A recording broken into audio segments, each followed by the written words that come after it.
Yo, what's going on, everyone? Welcome to Bleacher Takes. We're back again for another episode. We got a lot of things to talk about as usual. We got some big things going on in the sports world. Since we've last talked, the Yankees still have not lost. We have the Fueled by Haters New York Yankees baseball shirt on right now. I'm high on life. They're losing right now, but even if they lose, you know what? The haters can still suck it. We got NBA to talk about. We got hockey to talk about. Boys, what's going on? Hey, man, not much. A little disappointed our slow pitch game got canceled today, but other than that, it's been a pretty good day. Nate, how you feeling? Hey, I'm riding high because I'm not overreacting about the first 2 weeks of the season of any sport. I'm worried about the playoffs right now, and my team is 1-0 in the playoffs. First of So all, I am riding high overreacting right now. Our softball season's 2 weeks in. We haven't played a game yet. That's some overreacting. I'm talking about overreacting to the first 2 weeks of baseball. I know what you're talking about. Oh, okay. I'm making sure. Saying if we're going to overreact about some season, that's what we got to overreact about. Tell me how it's not raining outside and our game gets canceled, okay?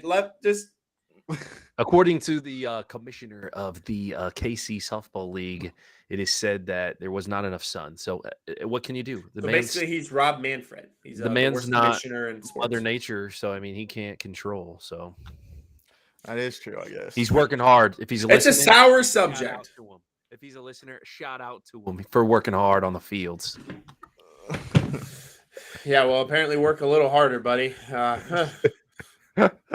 But anyways, we're starting off a little bit hostile tonight. Let the kids play. Nate hostile because he's wearing that Rockets hoodie there. I'd be pretty hostile too. It's my workout hoodie. Yeah. I sweat. Yeah, we all know how swole you are, man. I can't believe you haven't broken out of it already. Anyways, we got some things to talk about. We're going to get into NHL and NBA here in just a little bit. We're going to go really in-depth in all the games that are going on there. We want to bring you the best playoff content that we can. But first, we got a couple house issues to talk about here. Got a couple of people suspended. And I thought maybe we should bring them all up as one and then just talk about all the crappy people there are in the sports world. But DeAndre Hopkins, Josh's favorite player in the NFL, is suspended for 6 games due to PED use. Surprising? Anybody see that coming besides the 4 Bills defenders that couldn't stop him from a Hail Mary catch? Did anybody else see that coming? He didn't even see it coming, and dude was the one that did it. Well, I mean, he kind of just copy and pasted what everybody says whenever they have PD. He blames his team doctor or whatever. Well, have you ever seen anybody that got caught for PEDs? That's exactly what they say. So yeah. I don't know. I don't think you're just going to take stuff without knowing, if it's legal or illegal. But right, yeah. I don't know. I think maybe he thought he could get away with something there. I don't know. Yeah. It is what it is at this point. It makes the Hollywood Brown trade make more sense. There's a lot of mouths to feed over there, and I think that they realized, okay, A.J. Brown is old. We lost Christian Kirk. We have more coming back, but Hopkins is going to be out for 6 games. We got to get another wide receiver as a deep threat. Kind of makes sense to me now. I thought there was a lot of mouths to feed last year, and this year they added even more. So they must have knew something was up because to add Hollywood Brown, like somebody snitched or told somebody. I mean, obviously it came out later, but I feel like they already knew something. Right. They knew something was cooking at least, and they knew it probably didn't look good. So they got to do what they got to do and make that trade. So it makes sense. Yeah. It makes sense. I just hope that Hollywood Brown can catch some of Murray's passes because he dropped a whole lot of Lamar's last year. I'm going to tell you that much. So. But, yeah, Hopkins out for 6 games. Doesn't look like he's appealing that. He said, see you guys week 7. So, he's done with that. But we do have someone else appealing their suspension. Trevor Bauer, one of Nate's actual favorite players. I follow his YouTube channel. Bauer Outage. Bauer Outage. Yeah. Go look that up. Sure, he's going to be posting a lot of content over the next 2 years that he's suspended for. He posts content every day, even when he was pitching. I mean, 360 game ban or something crazy like that. He's banned for 2 years I mean, the for dude was found abuse. innocent, right? Yes. Well, yeah, but there's more accusations out there now. There's a couple other girls coming forward, but it's pretty insane because there's guys who have literally been proven that they did beat their spouse. Like, I mean, the Yank Ozuna, right? Ozuna, yeah, and you Yeah. see he's playing. Exactly. Yeah. Did he even get a suspension or? Yeah, he did. He did. It was like I think he only got like 40 games or something. It should be what a is year, maybe. What is I the don't know. difference between why are they like having Trevor do 2 years? Then I don't like. That's one thing I I don't guess the understand. severity of the amount of accusations. cases. Yeah. Yeah, and the severity of it. Like, Some pretty crazy things if you read into it. I know Tim did. You told me a little. You gave me the highlights. yeah, and that was a while ago. Yeah, and I'm not gonna talk those over air because I think that they're a little much, and there's a lot of details that. Yeah, if you want to look it up, be my guest. Go ahead and look that up, but they're not pretty, and I think that that's probably why it happened the way that it happened. They said, okay, these stories are crazy, and we also know the kind of guy Trevor Bauer is. He's very strange anyway. So the fact that these are out there, people probably just aren't, trusting the fact that he didn't do it. Yeah, it's not strange stories that you're just gonna make up. Right. Right. So I mean, and you know what? And I'm not saying he's guilty or innocent. I'm no judge, but I think it is pretty insane. Like, we've never even seen anybody get a year ban before for abuse. This guy's getting a 2-year ban. Like, he's done. He's probably never going to pitch in baseball again. Ooh, I don't know about that. 2 years off? If he's already taken a year off. He hasn't pitched in a year and a half at least. I feel like maybe no, it happened last year in like June or something. So right in the beginning. It's been a year. Yeah, it's been a year. So 3 years off. I mean, the dude's nasty, but I mean, he posts workout videos all the time, and he does breakdowns of hitters. I mean, his knowledge of the game is extremely high as well. So I mean, he's very smart. He's a smart player. He's staying ready, I feel like. Right, but I'm not saying he's not going to be ready. I think he's going to be 100% ready. But what team's going to want that? Yeah. You know what I mean? That's kind of a PR nightmare. It's almost the same thing as like a Colin Kaepernick situation. What team is going to want to take that chance?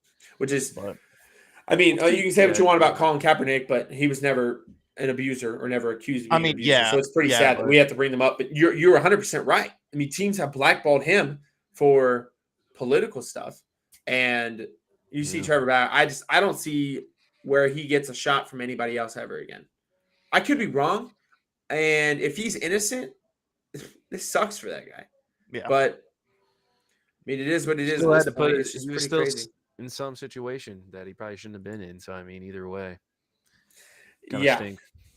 Yeah, it's not a good situation. I think that he's not affecting the Dodgers anyway, since they're leading. No, but could you imagine? Could you imagine? ERA and they're leading in every pitching stat category right now. Could you imagine if he was pitching for this team? Yeah, that'd be nasty. Absolutely disgusting. Nasty. But yeah, those are the suspensions we got. A lot of crazy stuff going on. Things happening in the world of sports. People getting suspended. People doing illegal stuff. That's always not fun. Wish that we could get our best athletes on the field because, I mean, DeAndre Hopkins is one of the best receivers in the game. I don't want to see that guy suspended. Trevor Bauer is one of the best starting pitchers in the league. Don't want to see that guy suspended, but, what can you do, Mm-hmm. So, anyways, we're going to move on to the NHL playoffs here. Josh has been watching a little bit of playoffs, but he's still not 100% into the sport yet. Not to the point where I could talk about it. Boys. So this guy's just going to smile and wave. He's just going to be like the Penguins from Madagascar, smile and wave while the big boys talk. Get into it, Josh. Come on, you've seen some stuff now. I might chip in here and there, but wait, whatever you got to say, man. Just cut us off. If you got something to say, go ahead. Oh, but as we speak, Patrice Bergeron, captain, cut it to 4-2, but. I don't know. I think Carolina can still hold on. 7.5 minutes left. Which segues perfect into our first. Because our first series is Bruins Hurricanes. We had a little game one breakdown. Nate, do you want to do a little game one breakdown for us since you're watching game two? I'll just kind of let you talk through the series. Sure, I would love to do that because this Hurricanes Bruins second game has been so insane. Literally the first minute of the game, this game too. So Frederick Anderson, if you don't know him, he's a beast of a goalie. Has had a heck of a year. He's injured right now, so they have their backup starting and a veteran and forgot his first name, Artami. I think it's Artami Ranta, and he's had a great game as well. Backup goalie had 35 saves last game. First playoff start. Hurricanes were popping, but moments into the game, I don't think it was dirty, but Pasta, as they call him, Pasternak, literally was skating and they were on a power play. He tried to like change directions. He just got on the power play and he was like falling, and I think he meant to like have the goalie help him, but he just like literally punched the goalie right in the face, and the goalie was bleeding. I don't know if they were worried about concussion. Like, I don't know what it was, but Ranta literally had to come out of the game. Like, literally Man, straight right up punched him. So then the announcers on ESPN are like, here comes, their third string goalie. And I don't even have this guy's Pyotr Kochetkov. Dude doesn't even speak English. Like the announcer said, yeah, this guy actually is from Russia and he hasn't been on the team very long. 22 years old, doesn't even speak English. So as they're trying to communicate with your team players, like, oh, get the puck or cycle it or circle it around or hey, hit the boards or pass it up. When they're trying to communicate, I'm assuming they maybe they know some Russian words that can communicate, and I'm sure that's not like a huge problem. But it was just kind of interesting. How they're like, this guy literally knows no English at all. So I thought that was kind of funny. That's what's crazy about hockey, man. They just bring guys in from all over the world because hockey is such an international sport that they think like people don't realize in the NHL the minority are Americans. Like it's not the majority. The majority are foreign players, Canadian, Russian, from all over. So yeah, and Olmark, the Bruins goalie, had a rough game. He had a rough game. It was 5-1 Hurricanes. The penalty kill on both sides did well. There was no power play goals on either side. The Bruins outshot them, but it just felt like the Hurricanes were they were kind of playing Boston's game. The Bruins like to get in your head. They're kind of the ones that are a little bit more dirty, you could say. You have guys such as Brad Marchand, who's noted as the dirtiest hockey player, and he's actually done some things in this game that I've saw that's been kind of funny. But he's noted as the kind of that bully on the ice. Like he don't give a crap what anybody does. Like he's going to get up in your face. He's going to do what he needs to do to, rattle you. Like basically for Josh, he's the Pat Bev of the NHL. If you need to know. The Dylan Brooks, apparently. The Hurricanes really own that game. And looking at this game that's going on right now, game two, 2 power play goals already for Hurricanes. So they're kind of solving those penalty killing that the Bruins were throwing at them the first game. There's been 2 power play goals. They're leading 4-2. The Hurricanes, the atmosphere, everything just looks to be on their side right now. And one hit, and I'll move on to the next one. But one hit I saw by Andrei Svechnikov. Dude broke another man's hockey stick in half. He had his stick. So I think he was left-handed. I don't know if I can show you on the camera, but dude had his holding his stick like this, and he was changing corners, and he got shouldered right in front of him, and literally the dude's stick snapped in half. Now, I don't know if you know how much force. That's a strong dude. That is a strong dude. Those sticks kind of like they bend, but they're so like stiff because some people, when they slap shot and all that stuff, like that torque that these sticks can have on them before they can break is insane. So to break a stick, and it literally broke on his handle. And this guy, like, I'll have to show you guys a highlight because this man literally fell to the ground and like he didn't even move. And like he was still clutching on to his broken stick. He's like laying there on the ground and like. The Bruins started mobbing the guy that hit him. Like they're all like fighting and brawling. This guy's like over here like convulsing. The goalie like literally tries to help him up. And then I think it was Highland, I think is the guy's name. He tried to help up the Bruins player and he like falls to the ground, and then all of a sudden he's like getting carried off the ice. Like it was an insane hit. And the ref said it was completely legal as well. He did not skate into him, so it wasn't charging. He didn't lift up any elbows. His hands were on the stick. It was just a body right into him. Broke his stick and everything. It was insane. Jeez. But the Hurricanes are just playing the better series, and I mean they're the better team. They're the better team, even with their third string goalie. I mean, and honestly, if I was the Bruins next game, I'm starting Charles Swayman, who had, I think it was like the 5th or 6th best shot goal against average in the NHL. I know he was a backup, but I mean, you're losing 2 games in a row. You need something to bump up your team. I'm Get a little throwing him. spark. I mean, what's it going to hurt at this point? Yeah, Mhm. because You know what I mean? He's given up their starter has given up 9 so far. And Linus So- Allmark is not doing it. He's not. Yeah, and I mean, there's been a lot of exciting games. I don't really think. I mean, this Bruins Hurricanes series has been pretty physical, but to me, it's been pretty one-sided. Even though the Hurricanes have not played their best, they've still have dominated the game. Yeah. But the Lightning's Maple Leafs is a game that I'm really, really excited for. I watched Game 1. I've been watching Game 2 tonight, and Game 2 is basically polar opposite of Game 1. Game 1, the Maple Leafs won 5-0. They had pressure all over the floor. The Leafs were all up in Vasilevsky. Did I say that right? Vasilevsky's face Vasilevsky, yeah. the whole game. Vasilevsky's probably the best goalie in the league. Not named Igor Shesterkin. But he's probably the best in the league. But they were all over him. They shot 9 more shots than Tampa Bay did.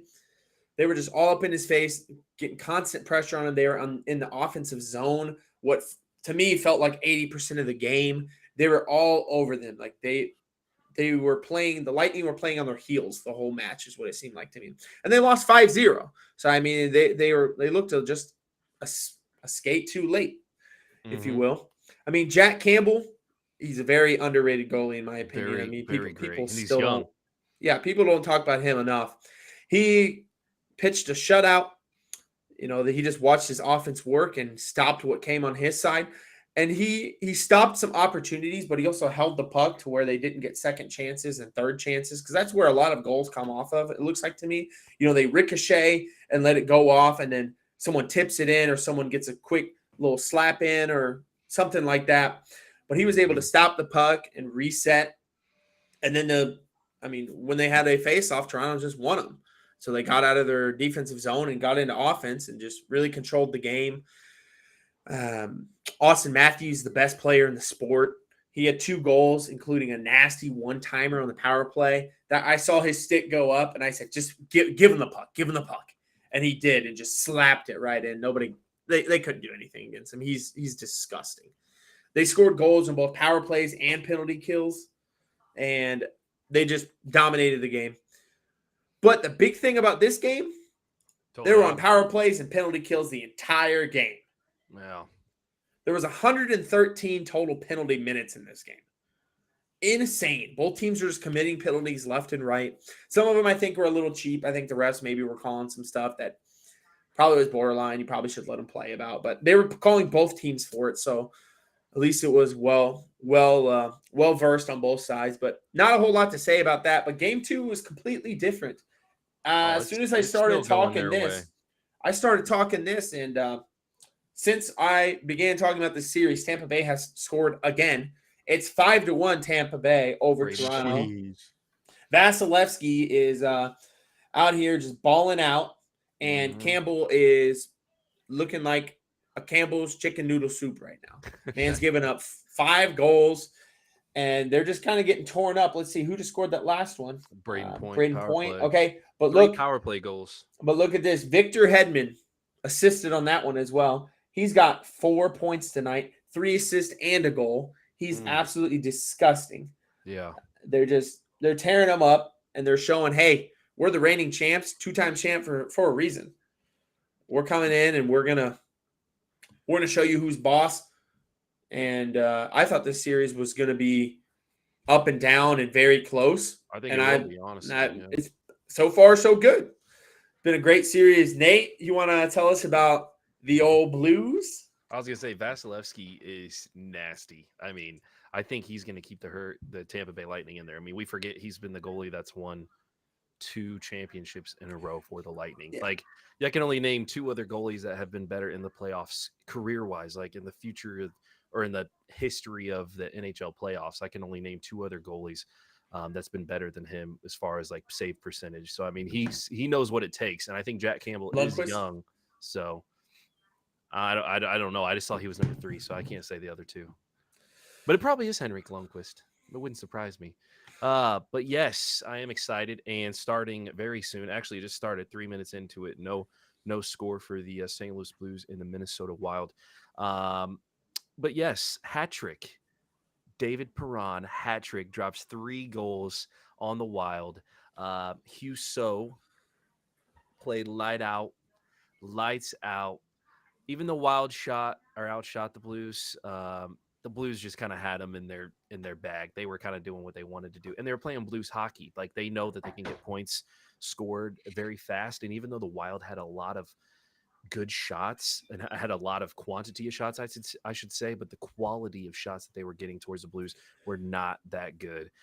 They weren't screening the goalie. The Blues power or penalty kill was absolutely insane. And then talking about their power play, that was even insane. And that's one thing that it takes with the playoffs. Everybody's heated, everybody's excited, everybody's doing all these crazy things in the playoffs that it takes people. You have to be able to perform in your special teams. Like you have to, especially on the road, man. You guys are the number 1 power play on the road in the league.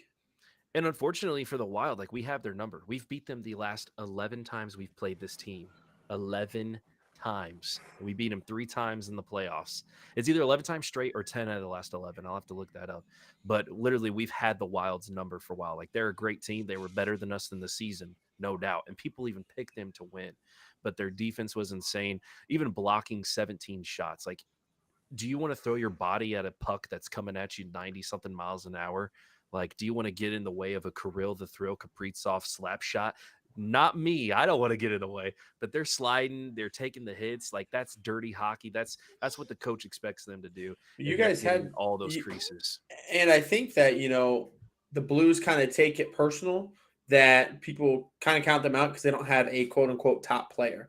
You guys, I read the NHL top 50 players in the playoffs right now. Where the first Blues player landed on that list? Number 39. They're saying that there's 38 better players in the playoffs right now than anybody on the Blues. They're a little disrespectful of them, but then they had like 6 Blues from 39 to 50. But still, I mean, I think you guys are close, yeah. But I mean, Perron obviously went off, had 3 goals, but he also had an assist on the lone goal that wasn't his, that by Ryan O'Reilly. He had 4 points. Tony Krug, is that his name? Krug? Tony Krug. He had 3 assists. Tory Krug.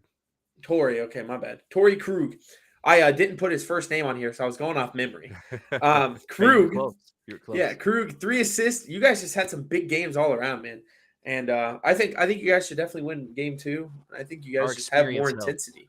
Our experience helped. And I mean, the Wild are a young team. They're a great team. They're going to be around for a while, but our experience definitely helped with guys that have been, in this playoff run since 2019. And Jordan Binnington, the guy that carried us through the whole Stanley Cup, like right there coaching Ville Husso, who's we can't take him out. He's too hot right now. Binnington's been okay, but like we cannot take out Husso. He's too hot. And Binnington's right there helping him, encouraging him, being that leader. And just to kind of segue into this next game, there's no score, but I think it's going to come back to the special teams. What can our penalty kill? Can we still work our way around that? And can our power play still stay hot? Because there's going to be penalties in the playoffs. I mean, people are just it's just kind of wild out there. You know what I mean? And then also Nick Leddy, who's the guy we traded for from the Red Wings. He's kind of a game time decision. It looks like he's not starting. So Cal Rosen, who's one of our young players, is going to kind of step in that spot. So we'll kind of see if our defense can still play as well with missing one of our veteran pieces that we got. So 0-0, I'm going to have my eye on it, Tim. So we'll see what happens. Yeah. Well, the other series, the closest game of night one was full of a bunch of blowouts and basic shutouts. I mean, the Bruins weren't shut out, but basically had 1 goal. This game was the closest game of night 1. The Kings and the Oilers. I think they are starting here soon in a couple minutes. I think they start at 9 o'clock. I could be wrong, but I think they start at 9. Kings play the Oilers. In game 1, the Kings won 4-3. The game went back and forth. The teams were very close. This series was pretty even. I picked I think I picked the Oilers to win this, but I thought it would be pretty Yeah. close. The Edmonton goalie Mike Smith had a miscue, which led to the game winner. He tried to clear the puck from behind the goal. Did you see this, Nate? He tried to clear the puck. Their And goalie Smith, yeah, he tried to clear it and turned it over and Terrible tried to play. recover, and just it was just awful. It was a bad play. Even I know I'm learning hockey, and I saw that and I said, "Oh man, that's horrible. You can't make that play, man." He tried to clear the puck, and they won because of it. The Kings owned the 5-on-5 though. They outscored Edmonton 4-1 on the 5-on-5. Edmonton only scored 1 on 5-on-5, and their other 2 came on special teams. And with that one goal coming from Nasty McDavid. Oh, he's a one-man. He's insane. Did you see his goal in that? He just slid by them all, just did a couple moves. Just threw them all. He's literally playing 5-on-1 and just said, nope, and scores. He is insane. Connor McDavid can do stuff with the puck, and he's just got so much speed. It's insane. But extremely fast. And what's crazy is the Oilers, that's their 7th straight playoff loss. They literally got swept last year. They were to the underdog Winnipeg Jets in a best-of-7 series. And then the year before that, they lost 2 in a best-of-5 qualifier in 2020 to the Blackhawks. So literally 7 straight postseason losses for the Oilers. They gotta turn it around. Yeah, and I think the last time they won a postseason series, I think, was 2015. I've been reading a whole lot lately, and I'm trying to remember everything off the top of my head. But I think it was 2015, the last time that they won a playoff series. So when you have 2 of the top 10 players in the league with McDavid and Draisaitl, I mean, you can't do that, man. I understand they're very top heavy, but with a team like that investing that much money in your top 2 players, you've got to win playoff series, man. So they've got to do something. They've got to win this second game, I think. I'm hoping Victor Arvidsson would play too. We don't know really why he was absent game 1, but he wasn't on the roster. And there's really no reason for given, but it looks like he's not going to be playing game 2. And I think that's a big key loss for the Oilers as well. Because, I mean, you can rely on their top lines with McDavid and Draisaitl, but on the Kings have Kopitar and Philip Denault. Well, so, I mean, are 2 great guys as well. That matchup is huge. And Denault, I believe, plays on their second line, the Kings' second line. And the Kings' second line had 3 of their 4 goals. You got to find a way to stop that second line. That's insane for a goal for a line to have 3 goals. That's pretty insane. And they were, I believe, they were all pretty spread out. I think one of their guys had 2 goals. I don't remember which one. And it was just pretty insane. So I think the Oilers have got to win this game too. And like I said, they got to snap their streak, and they've got to just throw it out the window and realize, hey, we've got to win this series. But I guess we'll move on to the sad Penguins-Rangers game. Actually, you know what? I was pretty hyped during this game. The Rangers lost. They lost 4-3 to the Penguins, and they lost it in triple overtime. That game lasts forever. Longest game since the new Madison Square Garden was playing. I saw that's the longest game in history. It was absolutely insane. Yes, I'm upset that it was that long and we lost, but the playoff intensity, man, every rush that there was, I was just like locked in. Like we were all playing MLB The Show, and I couldn't even play with them because I'm literally just glued on my screen. I could not take my eyes off of it. And so I just think that it's fun, dude. It's that just overtime crazy. hockey. Watching this is just insane. Playoff hockey. This is what I wanted. This is what I was missing in my life. You know, I had baseball, basketball, football, and I'm like, you know what? This is good. This is good. Playoff hockey comes around. Oh my Lord, just opened up a whole new level of sports to me. Igor Shesterkin, who I think is, the best player in the sport, but no, realistically, the second best goalie in the league right now, had the best season. He had 79 saves. Boys, they That's had insane. 83 shots on this guy. He saved 79 of them. I haven't seen that in a long time. Yeah. No, well, it's the second most ever in an NHL playoff game. That's and insane, dude. Yeah, I mean, that just really shows how good that guy is. Yeah, and he was in there.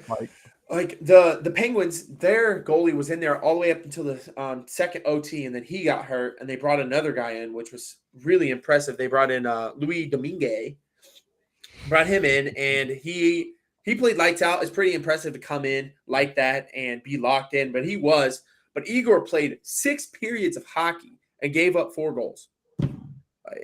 Insane.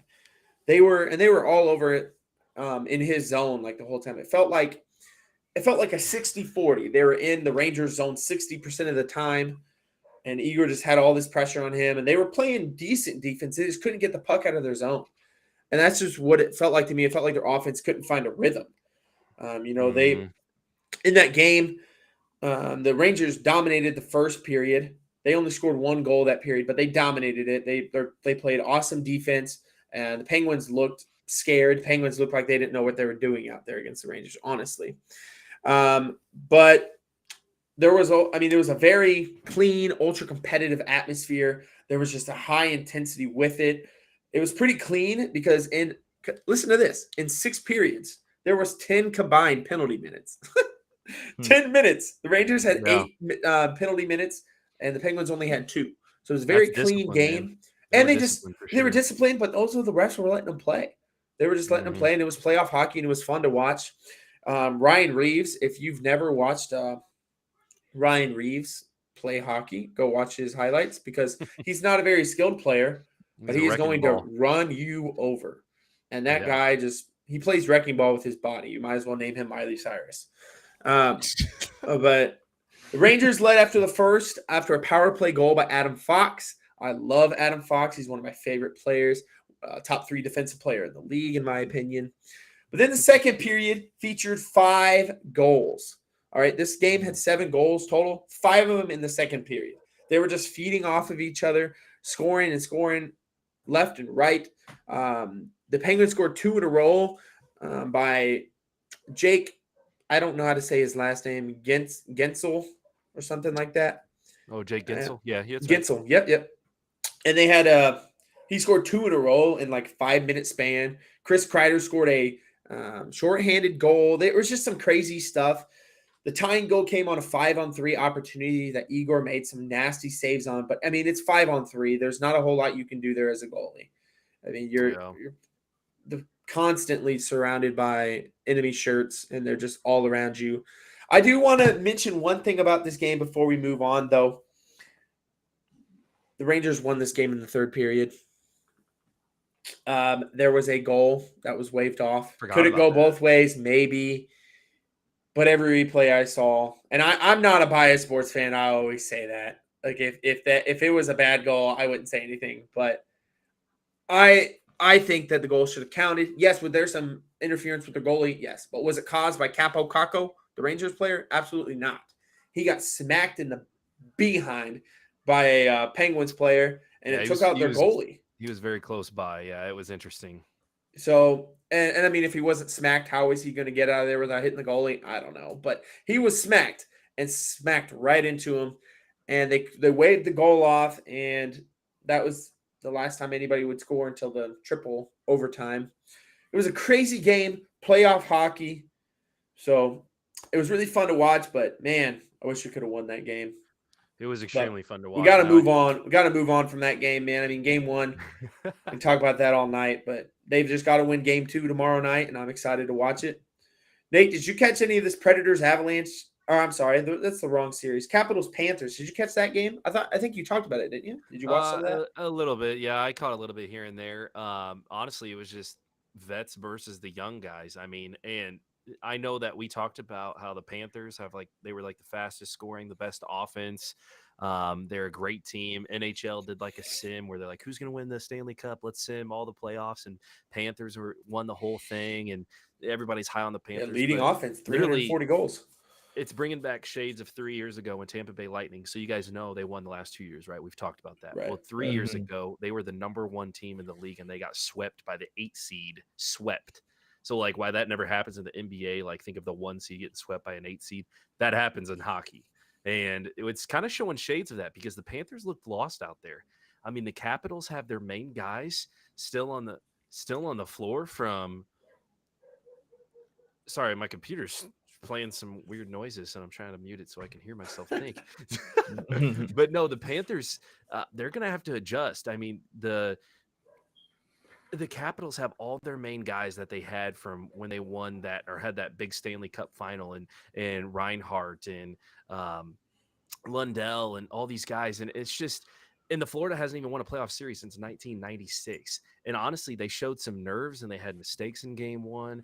And the Capitals were just physical. They were, utilizing that forecheck. You saw that one good strip by Ovechkin, and then he literally had a great pass behind him to a breakaway. Like, they were just out physical, and they kind of didn't know what to do, and they kind of sustained that pressure in the offensive zone. And this Panthers team, who's young and who is very capable of going all the way, were just kind of a little bit scared a little bit, and it kind of surprised me. I'm not gonna lie, but I don't know. They could be on upset alert for sure, because it makes me nervous. And this Capitals team, although they might have been the ones that squeaked in a little bit, or not one of the high teams that we're talking about. It's a scary team because they have lots of veterans, experience, and they're a scary team. And it's one thing that I even say about the Penguins, and I don't want to like bring that up, and I'm just like, their main guys that they have with Crosby, all these guys. I mean, it's one last ride for them. Evanji Malkin, Chris Letang, Brian. Well, Russ, they have a lot of those guys that are free agents. They're about to go. So exactly. So like, they're experienced. They're going to throw everything they have and use that to their advantage. But I think the Capitals, I don't know. I think the Panthers will bounce back. I'm not going to. I'm going to throw out a big stat to you here real quick. Okay. All right. I'm ready for it. The Panthers were leading going into the third period. Yes. 2-1. They were up 2-1. They ended up losing 4-2, which really, it was 3-2. The Capitals scored on an empty net goal with like 40 seconds to go in the game. It was a close third period. But before this game, they had played 40 games leading going into the third period. You know how many of those games they won? 39 of them. One of them was an overtime loss, but they won 39 of 40 when they were leading going into the third period. And they lost this one in the playoffs. They technically got outscored 3-0 in the third period. Ain't that crazy? And Jonathan Huberdeau, who is going to finish top 5 in MVP voting this year, did nothing in this game. So it's they have a lot to do, a lot of things to work on. But I think they just got blitzed by a team that was more prepared and just veteran presence.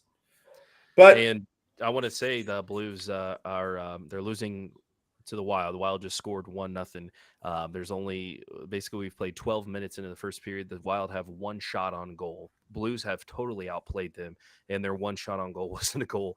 And it came off of Bortuzzo, who was trying to clear it, and a pass went to pass it, and his stick just broke in half. Stick. Yeah, I've seen that. And he had to literally throw it to the side, and it kind of forced everybody around. Hey. And the Blues just committed another penalty because they can't keep their other hand on the stick. That's one thing the Blues are struggling with. On their offhand, hand on the stick, offhand, or been grabbing. They've been holding people. They got to keep their hands on the stick because Wild are on a power play right now. Since we've been talking, the Maple Leafs have scored 2 goals, and they're trying to make it interesting. They're down 5-3. There's 3.5 left in the third period.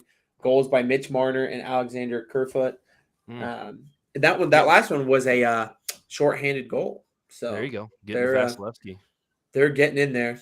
They're trying to make a last-second comeback.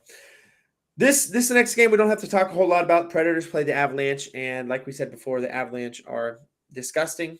They have veteran presence, but they're also one of the absolute best teams in the league, if not the best. They won this game 7-2. There's not a whole lot to say about it. Colorado scored the first 6 goals. They were up 6-0 at one point. They cruised to an easy victory. 5 of those were in the first period. They were leading 5-0 after the first period. Nathan McKinnon, he had a goal on the power play just 2 minutes into the game. They started him off hot, and they stayed hot the whole game. Avalanche outshot the Predators by 20 shots. They won the faceoffs and had 12 less penalty minutes. The only thing Nashville won was they brought the heat. 59 hits in the game. They were playing physical, but because that's all they could do. They couldn't do anything against the Avalanche. There's not a whole lot to say. Colorado scored twice on the power play, once while shorthanded. McKinnon, Makar, and Rantanen. How do you say that name? Rantanen, yep. Yeah. They all scored 3 points each. They overwhelmed them. They're too good. The Predators don't don't belong in this against the Avalanche. It's not their fault. I mean, the Avalanche are just that good. Yeah, But there's they're not a whole lot insane. to say about it. You got anything to add to that, Nate? No. Avalanche are nasty. That's basically all you need to know. They got 2 of the top 3 players in the league on their team. Yeah, pretty disgusting right now.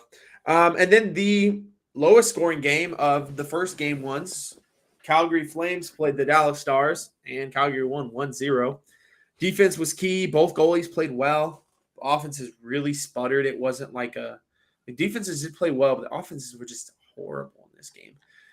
There was only 42 combined shots between the teams, 26. And the Stars only had 16 shots on goal in this game.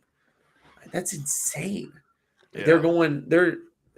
It's just crazy. The game was really sloppy. There was 30 minutes of penalty time for each team, which usually leads to a lot of power play goals. The more penalties you see, usually the more goals you see because there's more shorthanded, 5-on-4s, 5-on-3s going on.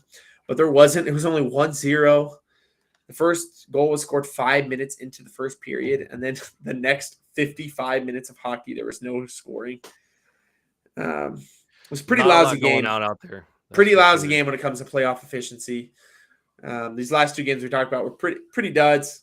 72 Colorado, 1-0 Calgary, and not a whole lot of excitement there. So, Yeah. You got anything to add to that, Nate? I don't think there's much. No, really big say. defensive game. I think the Flames can play a lot better, and I still have them winning that series. But Sure, and then yeah. just to update, Wild did score on that power play, so we are down. Blues are down 2-0 right now. So got some work to do. Not looking good, but you guys can score in a hurry. You guys have gotten in big holes before, and you guys don't panic. I've watched just kind of the quiet confidence your team has. It's just they're like, you know what, we're down 3-0, but we can score 4 goals in 5 minutes. Like there's nothing you can do to really stop us. They can score extremely fast. Nate or Josh, are you ready to talk now, bud? Yeah. I've been waiting patiently. We're going to move on to the NBA playoffs here. A lot of stuff going on. Well, Josh, I'll let you talk about game 1 of the 76ers and Heat, and then you can talk about game 2 since I know you watched that game as well. We were watching hockey, but I know that's what you were doing. So yeah, I mean, game 1 pretty much, or game 2 pretty much went just how game 1 went. The Heat just showed how deep they really are, and Philly seems to be struggling without Joel Embiid. So I mean, that's pretty much the story of the series and how these first couple of games have been going. Like tonight, I mean, you had 76ers did all they can tonight. I'm not going to lie to you. They did what they could with what they had. I mean, Tobias Harris had 21 and Maxey had 34 and Harden even had 20. So, I mean, they did what they could. But like I said, the Heat are just showing how deep they really are with Butler dropping 22 tonight, Bam dropping 23, and then even Tyler Hero and Victor Oladipo had 18 and 19 coming off the bench. So, I mean, I don't know. I hope to see this series turn around when Embiid comes back. But as of right now, the Heat are absolutely dominating. And we kind of called that too. The 6th man of the year, leading and scoring in the series with 25 a game. Mm-hmm. Yeah, we kind of called that too, especially with Joel Embiid being out. There was no way the 76ers had a shot in this. And the guy who's benefiting the most is Bam Adebayo. Yeah. And Bam went 8 for 10 from the field in game 1, 24 points, 12 rebounds. Tonight, he had 23 points on 7 of 11 shooting. I think it's pretty evident that the 76ers are throwing DeAndre Jordan out there to try to guard him, and it's not working. Oh, yeah. He cannot guard a wet paper bag. So I don't know why they think that he could guard Bam Adebayo. He's not even coming out of the paint. He's not even coming out of the paint. And Bam Adebayo can just spot up and shoot, like a medium-range jumper. Yeah, and even if he was in the paint, he still just, can score at will over the guy. He's been showing it game 1 and game 2. Hero, he had the sauce from behind the arc, 4 for 6, 25 off the bench. Tonight he had 18 off the bench, 3 for 5 from 3. That guy's just an absolute dog. You can't do anything to stop that guy. So, I mean, and even in game 1, Butler and Oladipo played poorly, but it didn't even matter.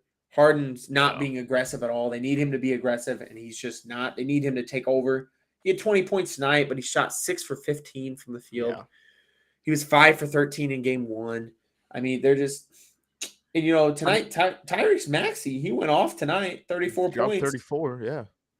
But, and then again, he dropped 34, and they lost by 16. Harden's got to like play like all pro, like all Rock, NBA style. he needs to play like what I you got wearing right now. Man. He needs to play like Rockets Harden. I just don't understand what happened to the guy. Like, He why started are we eating seeing cheeseburgers. That's what happened. Playoff woes, man.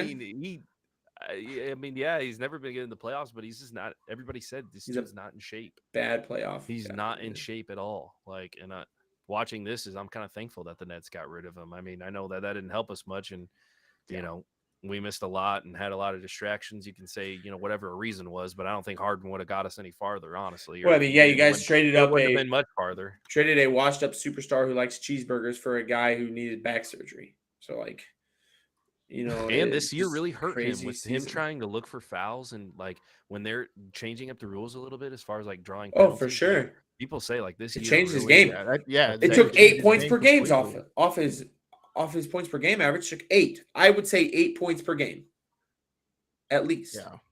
You know, like that guy was a 30-point per game scorer. Now he's dropping 22. Yeah. So I mean, he's just not getting the calls that he was, and so he stopped playing the way he was. So now he can't drop 45. I mean, you could also say the same thing was like with Trae Young with like the new rules. I mean, we saw him in the playoffs even struggling last year. I mean, he spent most of the time at the free throw line. So yeah, I don't know. True, just doing a lot of that cheap stuff. But yeah, I think this series is over. The Heat are up 2-0. And yeah, unless Embiid comes with literally a cape wrapped around his neck, he's going to have to. And even if he does, I mean, I don't know. I mean, yes, he's obviously going to stop Bam Adebayo better because, I mean, Embiid is still a great defender. But, I mean, is he a 16-point per game swing? I mean, he could be. He's Embiid, MVP. But they lost by 14 game 1, 16 game 2. Yeah. I think the Heat are still the better. I think the Heat are still the better team, but I think the Heat got this in the bag. I don't think it's going to be a sweep, but I think they're going to win for sure. I'm gonna see what Embiid does game 1 when he comes back. Heat in 6, but yeah, I don't know. I'm saying Heat in 4 right now. I got no faith in any of the Sixers, honestly. Even when Joel comes back, you're not going to give him one game. No, I'm not. I'm not giving him, even with Joel. I mean, I don't even know. I think Joel's going to do some crazy stuff. If he comes back, he's going to drop 45 in one of the games. Dude going to be wearing one of those masks. So exactly. He might have the mask, but unless he don't have that cape with him too, it don't matter. I don't know. We'll see. Well, his jersey's going to become a cape because they're going to be pulling on his back trying to stop the man from scoring. Exactly. But I don't know, man.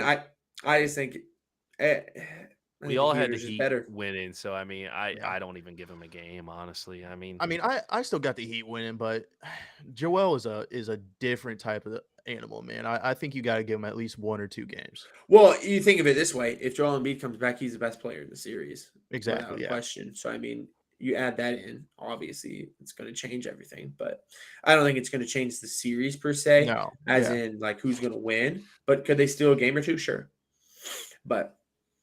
Mavericks and Suns. That game, I believe, is going live. Yep, it's live right now. Suns are up 17.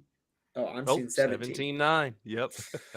Just saw a 3-ball by Crowder. Suns won 121-114. Have you guys seen? I did not know this, but the Suns have won 10 straight games against the Mavericks. Yeah. Pretty insane. That's an insane set. To win 10 games against anybody in a row. And against a team like the Mavericks, Mavericks are a perennial playoff team. Now, are they a championship caliber team? Probably not. But they're a playoff team every year. They've had Luka, besides like the first year, I think. And, you know, it's pretty crazy. 10 straight wins over the Mavs. Booker, he only had 23 in game 1, but it was no problem. Like I said, you tried telling me about, man, what's his name? Finney Smith, Dorian Finney-Smith. We don't even know the dude's name, man. Said that he was going to lock up Booker. Booker had 23, and they still won. Yeah. I mean, look at that. Like, I mean, all the starters had double digits. I mean, can Finney-Smith guard them all? I mean, he's got 12 arms. No, he ain't going to guard them all. But I'm telling you, the factor in that game was DeAndre Ayton. I mean, they had no answer for the dude. Well, man. Yeah, for sure. Insane. He ate up. They out-rebounded Dallas by 15, but when Dallas plays a team that has a big-time center like that, they always get out-rebounded. Mm-hmm. And I don't know. I think it's hard for a typical center to play with how Luka likes to play, but they've got to figure that out because they need some rim protection. They I need mean, somebody who's- who can just Their Their read starting the ball. center is Powell, right? Dwight Powell, yeah. Yeah, I mean, he's pretty small. Exactly. That dude, yeah. Yeah. And he's Uh, not. they- I mean, Luka went off 45, 12, and 8, and they still mean- lost. I mean, what more does the guy got to do? Well, that's one thing I was gonna say. Where is Jalen Brunson? Like, where was he at? Basically, Jalen Brunson and Spencer Dinwiddie, two guys that helped them in round one. I think they had combined 8 points by the end of the third quarter, the first game. Like, where are these dudes at? Like, these dudes are gonna have to show up and help Doncic in order for them to get far in this. Well, that's the thing. It was a kind of close first half because of Maxi Kleba. He had, I think, like, what do you have, like He had- 17 in the first half or something like that? I mean, He had a crazy something first like half. that, yeah. And then he It only was going scored, like, off, and then he went yeah. cold in the second half. only scored like 4 points or something. Luka like that in the just- second half. What is the thing we always say about the Mavericks? Luka needs more help, and Yeah, every guy they yeah. bring in just doesn't show up. Mm-hmm. So Well, Jalen You know, Brunson's they're not becoming even- his own, but I mean, he's got to be more consistent. right, That, and I mean, they brought in like Spencer Dinwiddie. Like, that guy's not going to win you playoff series. I'm sorry.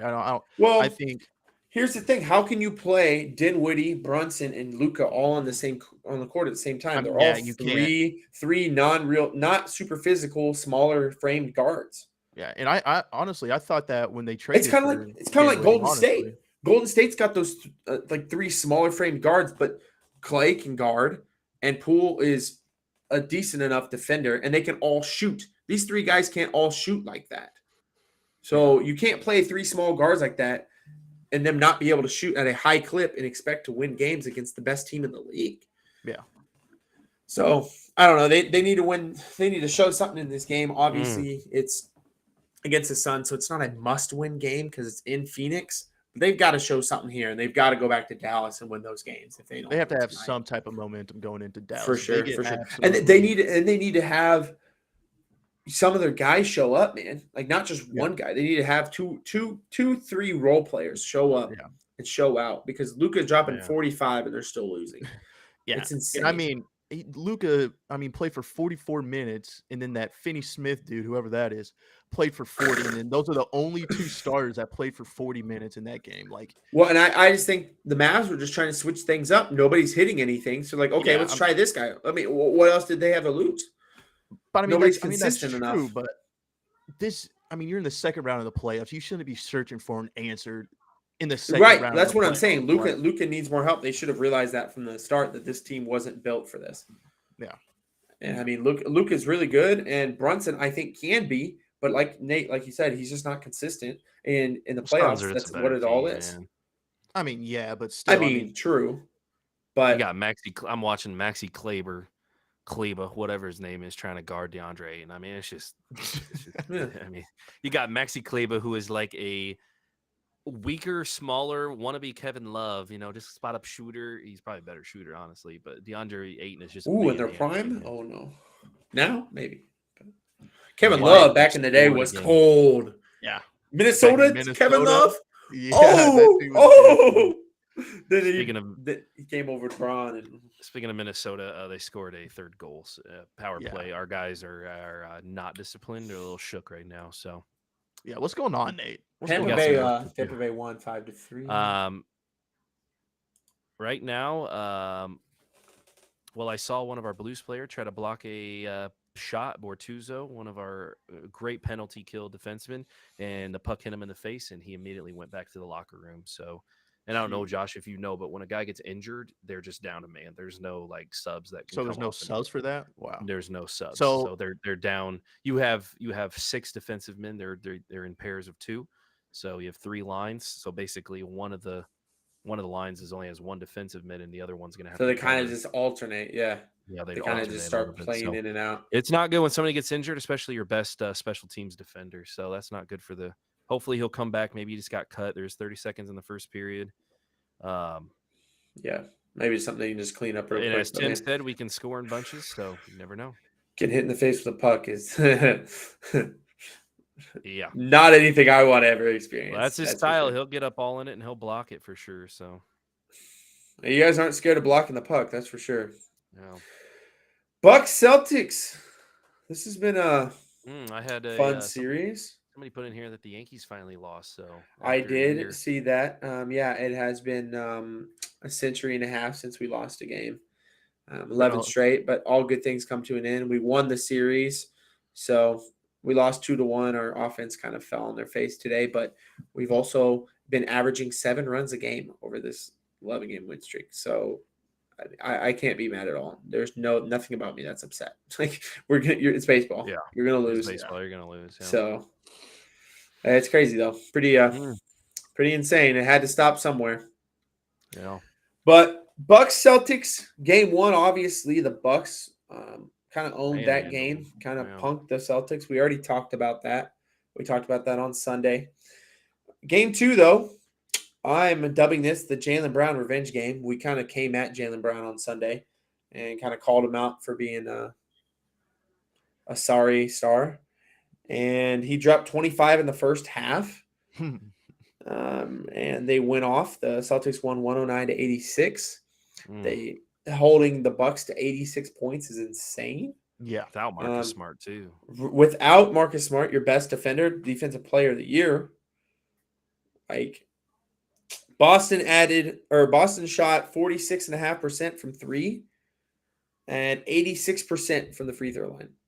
They were just basically everybody out there shooting was the NBA's best shooter. Like, Yeah. It's like they were Steph Curry on a hot night. Mm-hmm. I mean, Williams That's what off they the were as bench a team. shot 50% from the field also. Yeah. Like, Grant Williams they just played shot really very well. Very well. Yeah. And the Bucks did not. They were 3 of 18 from 3. That's 16% quick math pod. 16% from 3 and 65% from the free throw. Just horrible shooting. Boston also had 10 steals, and they just really made it tough on Giannis. I don't know if you guys saw the videos, but they were guarding Giannis with everything they had. There was one play when he kind of just threw Jason Tatum around. I think that was in game 1, but they were doing that all in game 2. They were all over him, throwing different matchups and just being physical with him. That's all you can do against Giannis. I mean, you can build a wall and try to make him shoot, but he's such a good passer and just all-around good basketball player that he knows where to kick out and what to do in each situation. Yeah, so I mean, he's going to get his. Yeah, and we even said that before this series even started that the Celtics coming into this series, their team they played team defense very well, and that's what it takes to stop Giannis. I mean, Giannis still had 28 or something like that, Yeah, but 28, 9, and 7. So I was like, man, Giannis had an off game, and I look back and dude dropped 28, 9, and 7. Like, wow. I mean, yeah, but dude was also 11 for 27, and I just feel like 6 turnovers. Yeah, that's where the team defense plays in right there, and that's what you got to do. Like, he's still going to get his. Right. But if you can limit his opportunities and limit the easy buckets for Giannis, he's going to get the hard stuff. I mean, I don't even think this is going out on a limb and saying he's probably the best player in the NBA right now. That guy is just unguardable, unstoppable. So he's going to get his. But he can drop 45 if you give him the easy stuff. And he can make it look easy. Because he doesn't force anything. Everything just comes naturally for the guy. But if you can take away the easy stuff, he's still going to drop 25, 30 points. But he's not going to drop 45, and he's not going to be finding the open teammates because you're guarding him the way you should be guarding him. Now, it's a team effort. Those guys get real tired, and I'm sure it's real challenging to guard a guy that big and that strong. Yeah, that good, that talented. They're doing, he's got moves out of this world. He's 6'11", looking like 7'11", and he's ripped like a Greek god. Like, what do you do? What do you do on that guy? But they played him well. Marcus Smart was out, but they're optimistic he'll play Saturday. The series is tied 1-1, and it's a big series. Very competitive. They played the last game like it was a must-win, and they had to. You don't want to go down 2-0 to the defending champs. You know what I mean? Right. No, you can't. They played stellar. And I thought it was cool. I saw they only had, 10 points? Or no, they only made 10 2-point field goals the first game because, they shot all those threes. And right to start off the game, Jaylen Brown nailed 3 mid-range shots early just to kind of be we could shoot mid-range, just so y'all know we're not going to shoot threes. Yeah, and Yeah, they definitely, and like I said, they couldn't go down 0-2, and especially because the Celtics are the higher seed in this, so they can't go down 0-2 going to Milwaukee. Like Yeah. that's That, not an option. So yeah. they've got to take one of these in Milwaukee though. I don't know how many times I could say this, but just Jaylen Brown and Jason Tatum are just playing different in the playoffs this year, man. They are playing lights out, playing like Mm-hmm. the stars that they were brought in and drafted into Boston to be in. I don't know. I'm loving it, Dan. They're so fun to watch right now. I agree. I think that they are fitting very well together, and they're a tough matchup for the Bucks for sure. I think both of these teams are better than the Heat and 76ers, no doubt. Mm-hmm. Mhm. And that's no slide against the Heat. I just think these teams are so good. I think this might be the best series we see until we talk about the next series, and then until we get to the NBA championship. Because this next series we about to talk about It's gonna be a battle. is a battle. Yeah. Boys, Warriors Grizzlies. It's tied 1-1. What's going I'm all on? about it. Yeah, this is my favorite Warriors series to won watch game now. 1. Grizz came back for game 2. They said, "Listen, you can't dog us." Yeah, it's just Ja Morant, man. That's all you have to say about the Grizzlies, man. That dude is going off. I mean, dropped 47 in game 2, and I mean Insane. if you think about it, they still only won by 5 points. Right. So that just shows how close this series is going to be, and I think this is going to go 7 games. Can I throw this out here? I'm kind of a hot take machine tonight, but is it crazy to say Ja Morant's the best player in this series? Steph Right Curry's now, out there on the yeah, court. yeah. Klay Thompson's out there. Is Ja Morant the best player on the court? Klay Thompson ain't even probably the second best player on his team. No, probably not. I mean, well, Klay he ain't Thompson's playing like it. struggling right now. Yeah. I'm going to But say Ja Morant, it's yeah. Ja Morant, like, just season. LeBron actually tweeted out, and he was like, the fact that this guy won Most Improved Player of the Year was kind of disrespectful to the man because he's always been cold, is basically what he said. He said everybody that knows basketball knows that. Yeah. And, I mean, Ja Morant's just going off. Aiden's saying I'm absolutely crazy. Curry can't guard him, and Curry's only scoring half the points the dude's scoring. Let me tell you this. When it came to crunch time, Ja Morant pulled a LeBron James. He said, "Listen, ain't none of you punks getting the ball. I ain't giving you any I ain't giving anybody else the opportunity to lose this game." He said, "If we're going to lose, it's going to be because of me." And he's dropped the last 15 points in the game. Yeah. He said, "Listen, these guys know that I'm going to drive the ball. I'm going to drive it into their face, and I'm going to score." The Warriors knew he was driving with the ball. They knew that he was going to shoot it, and they couldn't stop him. Yeah. He's a 6'2" little slight frame point guard. And they couldn't stop him driving. They can't stop him doing anything. This guy is incredible. Yeah. I mean, he's either jumping over you or going around you. This dude is a freak athlete for sure. And you sure. do it at the same time, so too. Athletic. He's got crazy bounce. He's insane. Yeah. And yes, I do agree. Curry obviously is 3-time MVP, 2-time, I don't even know what it is. Yeah. But insane and can go off at any time. But he's not, and he's going to have to because Ja Morant's going off. Ja Morant's going to drop 45 if he has to. He said, "You know what? I'm not going to give them the opportunity to lose this game." Like I just said, he's like, "I'm just going to score." Yeah. Speaking of LeBron, he joined LeBron and Kobe as the only players with multiple 45-point games in the playoffs I've seen before turning 23. It's crazy. Insane. Them three. Dude's going off. And I just want to say, the dude's playing well, okay, but I don't think it's really that hard to stop him. If you look at it, I mean, he shot 5 from 12 from 3-point, okay? The dude, listen, just hear me out. The dude is not a steady 3-point shooter, all right? When he gets the ball, crowd the paint, pretty much doing almost what you have to do with Giannis, okay? You have to play team defense with that. You cannot take that guy on one-on-one. You're going to get beat every time, even if Klay Thompson's guarding him. So crowd the paint and make him shoot threes. Legit. I don't think he's not going to drop 47 if you make like the inside shots difficult.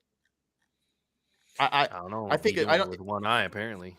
Yeah, but I don't know. I think it's easier than what it seems right now to limit this guy's scoring.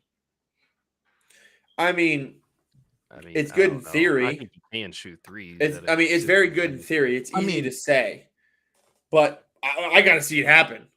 I mean, yeah, no, it's true. It's easier said than done, but if you make this guy shoot threes, I don't think he's going to be the one dropping 47. Well, okay, and think about it this way too. You're right. He can drop 47, and they very well could have lost that game and probably should have. They won by 5 points, and Curry and Clay combined to shoot 5 for 23 from three. They're not going to shoot 5 for 23 from behind the arc every game, and they lost by 5. They make 2 of those threes. Yeah, exactly. They won. And when you which said, obviously you can't just do that. Say that if they made 2 more threes, they didn't have Kyle Anderson. Differently. We haven't brought that up, or not Kyle Anderson, but Dylan Brooksy. Yeah. Don't even get me started on that, dude. Well, the Warriors now don't have Gary Payton, though, so. Yeah. And Gary Payton was the main defender of John Morant. They literally started him game 1 to guard John Morant. And now he's out for the series. I think Dylan Brooks did what he was paid to do. Somebody gave him about $50K and said, take that boy out. And John Morant Jr. was John Morant said, okay. It was probably John Morant. John probably paid him $50,000 to take him out. You heard it here first. That's not an article. People said on live TV that he probably shouldn't have got kicked out. I don't know. I mean, he was going for the ball. Clearly, he was trying. Wasn't even close to the ball. It doesn't matter if you're going for the ball. He wasn't even close to it with his head. Like, no. Listen, if you're gonna guard, if you're gonna call Draymond's, you have to call that. You have to. That's what I was going to say. To be honest with you, I think the dude should be suspended for 1 or 2 more games. That is absolutely you think his ridiculous. Is worse than Draymond's, though? Absolutely, yes. Oh, absolutely. No shot. Okay, Draymond was going grabbed for the the ball. jersey and yanked him down. Yeah, but he did like 2 things in one play. And he was like, oh, let me help him up or act like. Okay, and I mean, you're right, but hear me out. I already told you last podcast, when you're in a competitive game and you're in the moment, sometimes you do things just out of instinct that you don't mean to do. And I feel like that's what came in when Draymond. That's Dylan Brooks. You're describing Dylan Brooks' play, not Draymond's. I mean, he went for a block, but he absolutely took that dude's head off. He wasn't even close to hitting the ball. But he wasn't even close to the ball, but he still went for it. And the difference between the 2 plays, Nate, is Draymond, he actually had a chance to block that ball. When the guy was in front of him, and he was coming this way to hit the ball, right? Gary Payton was shielding him off, and you have Dylan Brooks coming out from behind trying to block it and absolutely took the dude's head off. That is, in my recent memory, the most hardest foul that I have ever seen in playoff basketball. I don't know about that. Easily. See, I mean, this is why I really wanted to create this podcast. You guys are now seeing what I have seen for the past few years. When these two argue, it's quite the show. They go at each other's throats. I guess I'm just not watching the same thing. They don't. They do not agree on much. They really agree, don't. But no, you really don't. You guys don't, and that's what makes this great. Okay, I can disagree with both of you, but when you two disagree, there's something different about it. All right, there's some animosity. Y'all trying to come through that little screen, that little border between you two is not holding you back, man. So.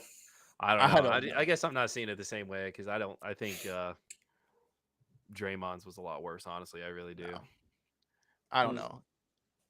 I think Dylan Brooks was by far the worst. And I don't even think it's close. I'm saying that this is going to be a close series. Like, I know people are like, Ja. People are just, on the Ja train, whatever it is. But it's not even Ja. Ja showed up and when his team didn't. But sometimes he's not even the leading scorer on his team when they're playing well. I mean, you got Triple J, who's nasty. You have Desmond Bane, who's a clear option to score the ball. I mean, dude is a beast.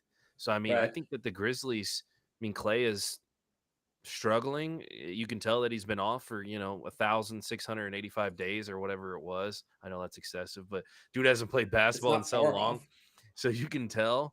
And then Curry, I mean, I don't know. I mean, I think the Grizz are going to give him everything to handle, and I'm not just saying that to hop on the Ja train, but I think that these Grizz are they're feisty. They're wanting to get into it, and Dylan Brooks, that's just the player he is. I mean, Draymond, Draymond's a dirty player. Dylan Brooks is a hustler. He didn't get to the ball, but he went for it, and dude's head was in between. He didn't know same words? He was going for the ball, and there you go. Man, I don't know. Here's what I'm going to say though, Ja, that's the perfect name for him because that man is jawing at the Warriors. See him talking all that trash to Curry after? Yeah. The man is jawing Well, all he said over the same them. thing Curry said to him. It was the I same know. thing. And he was just flexing on him too. He said, "This is gonna be a fun series, boy." Yeah. I mean, walking around flexing his stuff. So I mean, I don't know. I think it's a great series. I think it's good for basketball. These two going at each other on national TV is good for basketball. The league's in good hands. You said I think before. right, Yeah. and League's in good it's a hands. young league. I mean, come on, John Morant. Like the stat you just said earlier. Third player all time to drop multiple 45-point games before he was 23, and it joins Kobe and LeBron. And like John Morant's probably not even the best young player in the league. Yeah. Like it's insane to say that. I mean, we can have another talk for another day that talks about that, but he is one of them, but he's probably not the best. And that's what's crazy about this league right now. It's so open. There's so many young guys, so many young players. And it's just how basketball is, man. It's a young man's sport. I know I'm right about one thing because I always said pick Ja over Zion. I've been saying that since day one, watching him at Murray State. Pick Ja over Zion, please, please, please. And I knew what? I'm telling you. I'm not gonna trash talk Zion Williamson because I'm trying to like persuade the basketball gods to get him moved over to the Knicks to play with RJ Barrett. You want that dude on and the to get Donovan Mitchell to go to the Knicks and just have this like, dude, could you imagine the 3 games he plays all year, the dunks he's going to have in those games in Madison Square Garden? Could you imagine that guy coming at you just for 30 minutes in an 82 game season? Like, I want to see RJ Barrett throwing him a lob like one time. I just want to see the dude play. I don't care if he's playing in Serbia for all I care. Yeah, hey, you know what? He can play at 300 pounds for the Knicks. I don't even care, man. That's what he wants to do. Go for it. Put him on the Knicks. We'll see. Interesting series. But last little thing I'm gonna say before we go offline here, but I think when we get some downtime, we might have to discuss a possible star leaving their destination where they were supposed to play until they retired. If any of you guys watch Sports Center, Stephen A. Smith, who Nate is alter egos with, is reporting that he thinks the Lakers should go ahead and trade LeBron James. Be crazy. That's another discussion for another day, but it's something to look forward to because I think we're going to get into this because we're all kind of bronze sexuals up in here. If you don't like LeBron James, it would be a perfect time to come watch us and comment down in our comment section. I know a couple people who are going to because how much they hate LeBron James, but LeBron on the move? I don't know. I guess we'll see. Next time. Keep tuning in on Bleacher Takes because we're going to continue to have discussions like this. Thank you guys for joining us. We appreciate you being here. We appreciate you talking sports with us, for taking time out of your Wednesday night to come spend time with us, to talk sports, to have fun. I know that you come in here to see our beautiful faces, but we also enjoy you listening to our beautiful voices as well. If it's putting you to sleep, just know that we will be reading bedtime stories for $9.99 for all subscribers. I'm just playing. But you can listen and watch us every Sunday and Wednesday night. But thanks for tuning in. Boys, thanks for doing this. Thanks for being here. We appreciate it. And Bleacher Take Nation, peace out. We'll catch you on the flip.